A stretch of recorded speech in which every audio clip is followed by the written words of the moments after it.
exactly what shots you need, like a close-up, an action shot, a group shot. But for the first time ever, you have a device where you can outline and storyboard your video, use the 1080p camera to record the video, and then play it back on that high-resolution display. It is truly a transformative way to do video editing. And let me show you a video of just one example of the kind of trailers you can create with the new iMovie on the new iPad.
Isn't that incredible? And that music is part of the music selection we provide with you with the trailers, all pre-recorded by a symphony orchestra just so that you can use it in your own movie trailers. iMovie, it's $4.99. It's a free update to anyone who already has it, and it's also available today in the App Store. So GarageBand and iMovie, two of the applications that make up iLife. But of course, you all know, right? There's really three applications in iLife. On the Mac, there's three applications, and one of them is the most popular one of all. So I am really excited to tell you that today we're introducing iPhoto for iPad, and it is amazing. Now you're probably wondering, well, why do I need an iPhoto on the iPad? I've already got the camera app. I've already got a Photos app, and they're great for the things you do every day. But if you're someone like many of us are, who truly love the photos they take of their family and their friends and want to do even more with your photos, that's what iPhoto is for. With iPhoto, it'll use the same photo library on your iPad or iPhone, but it gives you great new ways to browse through all those photos. And it has truly breakthrough ways to edit your photos with new multi-touch gestures. We've packed it with professional quality effects. And there's powerful new brushes for applying those effects. And if you want to use more than one device, let's say you want to take a picture with your iPhone 4S, but keep your iPhoto library in your iPad, you can do that directly with photo beaming to beam high-resolution photos over between your devices. And we've invented a great new way to share your photos with your friends in a way that tells stories of the places you've visited and the events you've been at. We call these photo journals, and these photo journals use iCloud as a great new way to share your photos. And to show you this brand new, amazing application, I'm really proud to bring up Randy Ubilos, our Chief Architect for Photo and Video Applications. Randy?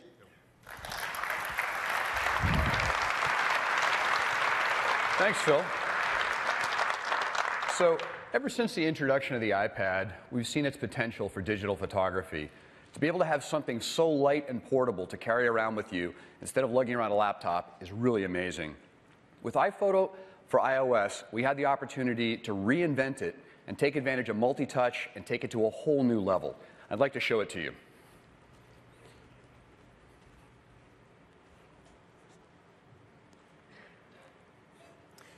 We'll launch the application, and we start out with these beautiful shelves that show you all the photos that are on your device. We've got your albums. We can switch over, take a look at your events. You get to see all the photos that you have here. If we tap on one, we can take a look. We bring up the editing interface. It's very customizable. I can swipe in from the side to bring in a thumbnail view. I can change the size of this to change the number of columns here. I can even flip this from left to right for left-handed or right-handed layout. Now, these are photos from a trip that I recently took to Antarctica. I took along a digital SLR took over 3,500 pictures and used the camera connection kit. It was field testing the application there. When you're dealing with lots and lots of photos like that, one of the first things you want to do is find the best photos. And we have some great ways for doing that.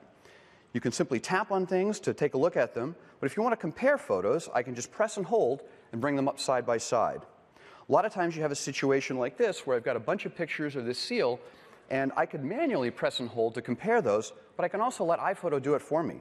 If I just double tap there, it's going to actually analyze the thumbnails and find all the similar photos and put them up side by side for me so I can compare them. Now, when I want to go through and find the best ones, like the second one in the first column, he's not looking at the camera, I'll just swipe down. That one disappears. The one at the bottom, same thing, he's not looking at the camera, swipe down. If I want to see them larger, I just tap, goes to a larger size, I can swipe. His eyes are kind of closed there, so I'll swipe down, not looking at the camera. So now I'm down to 2. The one at the top's nice, but I think I like the expression on the one at the bottom better, so I'm going to swipe down on the one on the top. Now I can zoom in by just pinching apart, and you can see the kind of detail that I have here. If I bring up my info panel, the reason for this was shot on a Nikon D300. It's a 12 megapixel image, and all 12 megapixels are available here. In fact, I can work with images up to 19 megapixels on the iPad. And on the Retina display, these images look absolutely amazing. So now that we've chosen the image, the best one of that group, I'll touch the flag button to mark it. Once I've chosen a number of photos and flagged them, I can tap at the top of the thumbnail column and select to just view the flagged photos. Photos like this penguin staring contest here. Once you've got the photos, we have some great sharing options. I'll tap the share button. We have things like email and Twitter, Flickr, Facebook that you can send your photos to. Once you've chosen the best photos, you want to make them look even better, and we've got some great tools for that. Jump over to another album here. So here's a nice photo, but we can make that look even better. Down at the bottom along my toolbar, I'm going to tap the Auto Enhance button, and we're going to automatically adjust the contrast and color of the image to make it look better. But you'll notice the horizon line is not quite level. So I'm going to, down along in the lower left here, I've got my tools. I'm going to tap on the first one, which is my crop tool. And iPhoto is going to automatically analyze the photo and find the horizon line. It's drawn a line across, and I have a button on the right side, and I just touch that button, and it straightens the horizon line for me. So with just 2 touches, I'm able to go from this to this. And that's another feature. In the upper right corner, there's a button, Show Original. Anytime, I can always compare the original to the one that I'm working with. Now, the crop tool also has some great multi-touch features to it. So I can just use my fingers to pinch apart and pan around. If I turn my hand, I can actually rotate. I've got a dial at the bottom that allows me to do the same as well. I can grab a corner and change the cropping. Or if I want to go to some standard sizes, I tap the gear in the lower right corner, and it brings up some standard sizes. So say I want to do a square crop there, and I can just reframe, and just like that, I can crop the photo. Now, another thing that you run into a lot with photos is things that are too light or too dark. And the second tool I have is my exposure tool. And this brings up our unified control at the bottom that allows me to adjust the shadows, the highlights, the brightness, and the contrast. But I can do this in a great multi-touch way as well. The shadows in the lower left corner are a bit too dark. So I'm just going to touch my finger in the lower left, and it brings up these controls, and I just slide upwards in there, and up come the shadows. The same thing works for color. I'll switch to my color tool, and now I'm just going to touch and slide up, and it's going to adjust the saturation. So I'm able to go from this to this with just 2 touches of my finger. It's really fun and really easy. Now, sometimes you want to adjust just a portion of an image. These multi-touch controls allow me to do that. I can touch in the sky and just slide to the left, and I'm going to be able to darken or lighten my sky. So just with one slide of my finger, I go from this to this with a nice deep sky. Really, really easy. Another color issue that you run into is white balance. We've got some great tools for white balance, but we have a brand new one, which is a skin tone white balance. And I just touch on the skin tone control, up pops this little loop, and as I drag this around, it's live white balancing on whatever's under the loop. And I just drag this onto anything where there's skin tone, and I'm able to go from this greenish cast over to a really nicely balanced image. Really, really easy. Now, sometimes you run into situations in an image like this one, where part of the image is nice, like the sky, but part of it's kind of dark, like the face. We've got some great tools for that. I'm going to bring up my brushes. I've got this great brush palette that comes up. I've got repair, red eye, saturation, lightness, and sharpness that I can do. I'm going to go ahead and tap on my lighten brush, and now I'm just going to use my finger to work on the image. I just rub over the image, and these brushes are set up to work in a very soft way, so you just go back and forth a couple of times on the image, and so I'm able to go from this to this and get a very natural looking change to the image just using my finger with the multi-touch on the screen.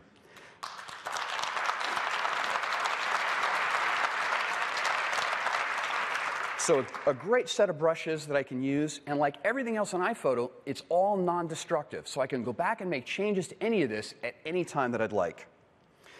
Now, the next thing I'm going to show is we have some great effects. That's my fifth tool. I'm going to go ahead and choose my effects, and up pops my swatch book of effects that we have here. And we've got a whole bunch of different ones that I can choose from. I'm going to go ahead and choose my black and white card. Now, to apply a black and white, I just touch on the little film strip down here, and it applies a black and white.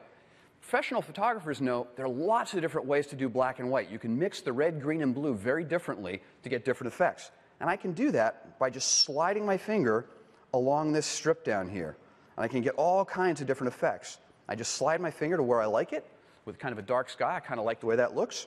And then I've got a couple of extra options here, like I can touch on the vignette, and then just using my fingers, I can pinch and get a great effect just with a couple of movements of my finger. So we've got some great photographic effects. We've also got some great artistic effects, like tilt shift and watercolor that can be applied with just a couple of touches of your finger. So some great effects in there as well.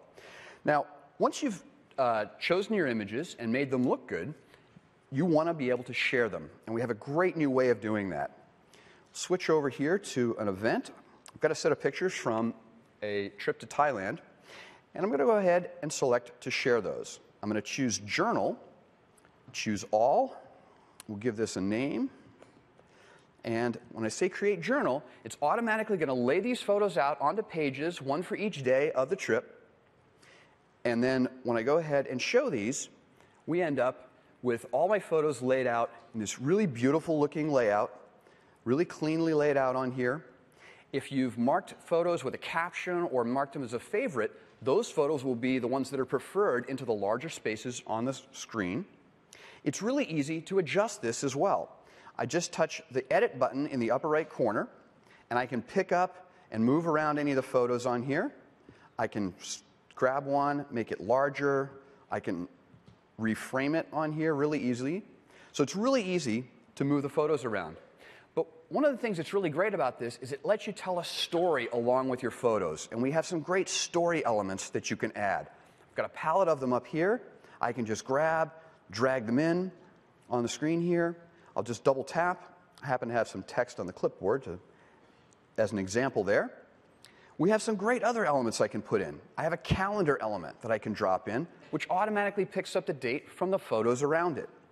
Same thing for a map. Maps automatically pick up the location of the photos around them, and then you can pinch and pan to align them just how you like. We even have a weather item, which is going to use the date and the location to look up the weather for that date.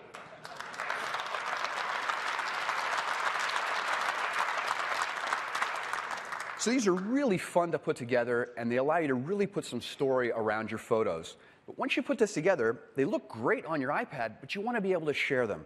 We have a great new sharing option where we can share to a new feature of iCloud, where this gets published up to iCloud, and then you can share a link with your friends and family that they can then view in any web browser on an iPad or on a laptop, any place in the world. So it's really easy to share this with your friends and family.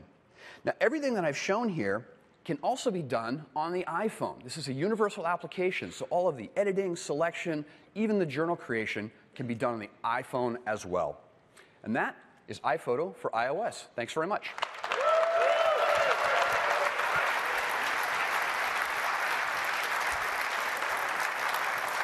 Thank you, Randy. That is truly a breakthrough piece of photo software. It's going to be priced at just $4.99, and it's available starting today.